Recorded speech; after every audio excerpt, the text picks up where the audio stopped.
অবশ্যই আমার পক্ষ থেকে আমি অভিনন্দন জানাই আমাদের নতুন সরকারকে, কারণ কিছুদিন আগেই নির্বাচন অনুষ্ঠিত হলো এবং আমি যেহেতু সিনেমা অঙ্গনের মানুষ, আমি যেহেতু চলচ্চিত্র অভিনেত্রী, অবশ্যই চাওয়া থাকবে আমাদের চলচ্চিত্র ইন্ডাস্ট্রি, ফিল্ম ইন্ডাস্ট্রি নিয়ে যেন আসলে অনেক সুন্দর পরিকল্পনা করা হয়। শুধু পরিকল্পনা না, সেটার বাস্তবায়ন যেন ঘটে। আমাদের এখানে অনেক সিনেমা হল সংকট এখন, অনেক বছর, গত কয়েক বছরই কিন্তু বাংলা সিনেমা দেখছে, অনেক ভালো ভালো দর্শকরা দেখছে।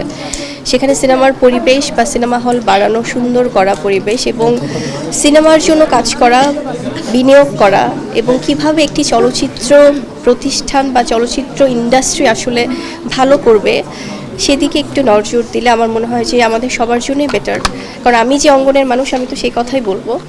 কারণ হয় কি, প্রত্যেক সময় আমরা দেখি যে আমরা অনেক ধরনের পরিকল্পনা দেখতে পাই, কিন্তু শিল্পী হিসেবে যখন দেখি যে আমাদের এফডিসি হোক বা আমাদের চলচ্চিত্র অঙ্গন হোক, অনেক জায়গাতেই অনেক কিছুর অভাব। ওয়ার্ল্ড ওয়াইড যেখানে চলচ্চিত্র, একটি ফিল্ম ইন্ডাস্ট্রি অনেক এগিয়ে যাচ্ছে যে কোনো দেশে, তো আমাদের দেশে তো এটা অনেক বড় একটা বিনোদনের মাধ্যম। এদিকে নজরটা দিলে বা এদিকে কিছু ভালো কাজ যদি আমরা পাই, খুব ভালো লাগবে।